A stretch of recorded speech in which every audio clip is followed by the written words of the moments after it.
नमस्कार, Ram Ram. BNA network के YouTube channel पर आपका स्वागत है। मैं हूं कुलभूषण। अगर आप हमारे चैनल से अब तक नहीं जुड़े हैं तो कृपया चैनल को सब्सक्राइब कर लीजिए। मेरा कंटेंट, मेरा विचार आपको पसंद आता है तो इसे भरपूर लाइक भी कीजिए। नरेंद्र मोदी ने 2014 में एक नारा दिया था, सबका साथ सबका विकास। उसके बाद इस नारे में एक डेवलपमेंट हुआ और वो नारा ये बन गया, सबका साथ सबका विकास और सबका विश्वास। और इसके बाद एक डेवलपमेंट और होता है तो नारे को प्रारूप दिया जाता है, सबका साथ सबका विकास, सबका विश्वास और सबका प्रयास। तो ये नारा 2024 में कहीं दिखाई नहीं दे रहा। क्या नरेंद्र मोदी अब समझ गए हैं कि इस नारे का जो उन्होंने महत्व घड़ा था और जो कार्य कर कर दिखाया है, वो ठीक है कि बहुत से लोगों को वो कार्य दिखाई देते हुए भी दिखाई नहीं देगा कि नरेंद्र मोदी ने क्या क्या कार्य किए हैं अपने 10 साल के कार्यकाल में। लेकिन नरेंद्र मोदी क्या अब इस नारे को समझ चुके हैं कि ये नारा सबका साथ सबका विकास तक ही सही रहने वाला था? क्योंकि जो सबका विश्वास था और सबका प्रयास था, उसमें कहीं ना कहीं इस नारे में कमी रह गई। दोस्तों, ये विषय इतना गूढ़ और बड़ा है कि इसे हम 10-15 मिनट में चर्चा में ला नहीं सकते। फिर भी संक्षिप्त में आज बात करने का मन किया। और बात करने का मन इसलिए किया क्योंकि कई जगह हम ये देखते हैं, क्योंकि 2024 का जो महापर्व है वो चल ही रहा है, अंतिम चरण बाकी है, 6 चरण हो चुके हैं। लेकिन वोट डालने के बाद जब लोगों से पूछा जाता है तो उनमें से जो कुछ लोग हैं, और कहना अनुचित भी नहीं है, सच्चाई को बोल देना चाहिए कि एक वर्ग है जो भाजपा को या नरेंद्र मोदी को आज भी वोट नहीं करता है। वो क्या कारण है?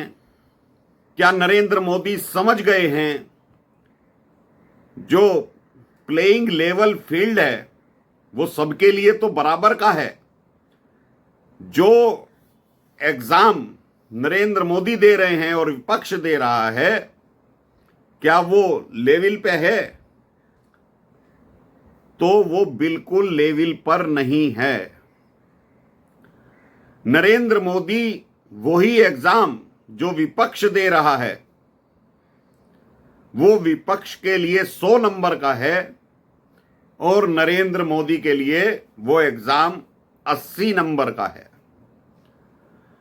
ये बात अलग है कि नरेंद्र मोदी 2014-2019 में सत्ता पर काबिज हो गए, उस 80 नंबर का पेपर देने के बावजूद सत्ता पर काबिज हो गए।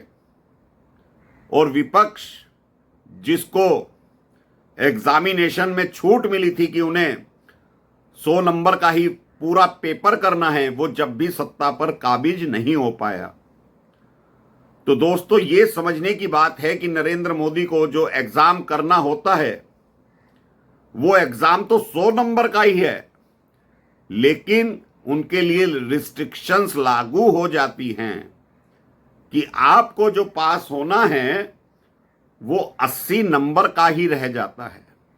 तो मैं वो बात कर रहा हूं, जो 20% का रिस्ट्रिक्शन है नरेंद्र मोदी के लिए, वो एक वर्ग है, वो एक जमात है जिसे अनपढ़ भी कहा जाता है, जिसमें ज्यादातर लोग अनपढ़ हैं आज भी, जिसको नरेंद्र मोदी ने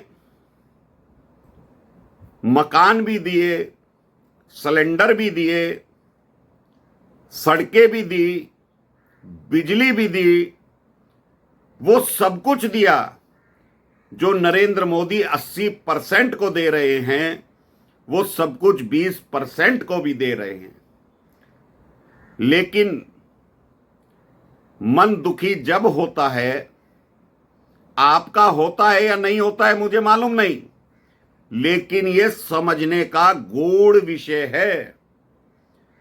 जो सन 1947 में घटनाएं घटी, देश को विभाजित कर दिया गया, ये घटनाएं आज भी हिंदुस्तान में जोरों शोरों से चल रही हैं। समझना ना समझना हर भारतवासी का कर्तव्य भी है, लेकिन अपने कार्य में, अपनी व्यस्तता में लोग इस विषय को भूल जाते हैं। जो लोकतंत्र बचाने की बात हो रही है, क्या लोकतंत्र इसी तरीके से बचेगा कि 30 से 40% लोग वोट डालने ही नहीं जाते? क्या वो लोकतंत्र बचाते हैं? कोई बीमार है, किसी की कोई मजबूरी है, वो वोट डालने ना जाए तो बात समझ में आती है। लेकिन ये जो विपक्ष हल्ला मचाता है कि नरेंद्र मोदी लोकतंत्र को खत्म कर रहे हैं, संविधान को बदल देंगे, तो वो लोग जो पोलिंग करने नहीं जाते, घूमने चले जाते हैं, घरों से बाहर नहीं निकलते वोट डालने के लिए, तो क्या वो लोकतंत्र के हितैषी हैं? ये आप सोचिए दोस्तों। लेकिन मुद्दा आज ये नहीं है। मुद्दा ये है, जब हम ये देखते हैं, जब लोग पोलिंग करके आते हैं, फिर उसके सर्वे होते हैं, पत्रकार बंधु पूछते हैं, तो एक वर्ग विशेष है, वो क्या बोलता है वोट देने के बाद? कोई विकास कार्य नहीं हुआ। भाई, जो रोड बनी है, जिस पर तुम चल रहे हो, क्या वो विकास कार्य नहीं है? बेरोजगारी है। 140 करोड़ के देश में कितनी सरकारी नौकरी दे दोगे आप?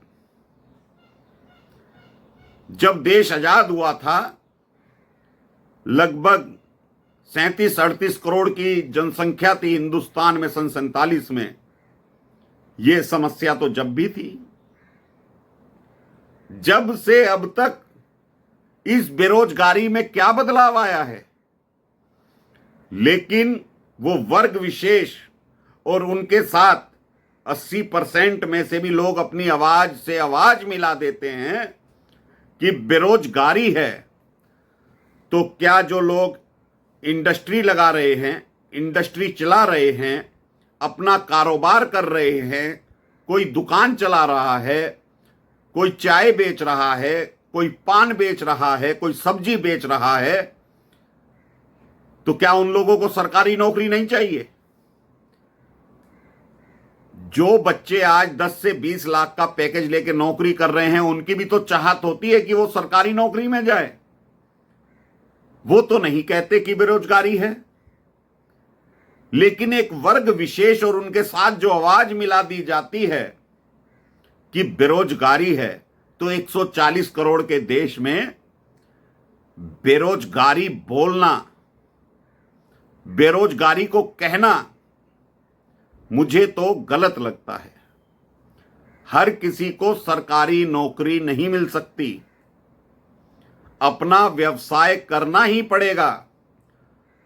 और ये वो वर्ग है जो पढ़ता लिखता नहीं है, अपनी शिक्षा भी ग्रहण करता है, तो इनमें से 80%, 20% में से 80% बच्चे ऐसे हैं या नवयुवक ऐसे हैं जो मदरसे से पढ़कर निकलते हैं। उनके लिए वो पढ़ाई जो पूरे देश में पढ़ाई जाती है, वो लेवल पे है, तो उन्हें सरकारी नौकरी वो कैसे अर्जित करेंगे? आप आज अपने घर में किसी को कारपेंटरी में बुलाते हैं, पेंटिंग में बुलाते हैं, या राज मजदूर को बुलाते हैं, मिस्त्री को बुलाते हैं, तो उनमें से ज्यादातर लोग कौन होते हैं? ये वही वर्ग विशेष के लोग होते हैं। लेकिन फिर भी कहते हैं कि हम बेरोजगार हैं। नरेंद्र मोदी ने कुछ नहीं किया।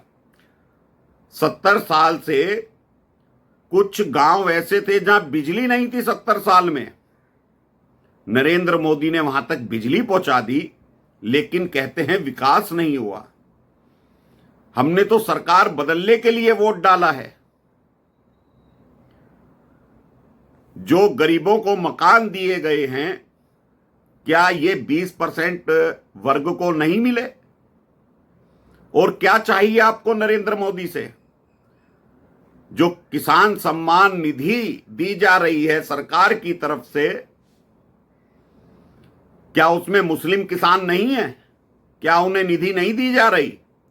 लेकिन ये वर्ग भाजपा का विरोध करता है, नरेंद्र मोदी का विरोध करता है, वोट नहीं देता है।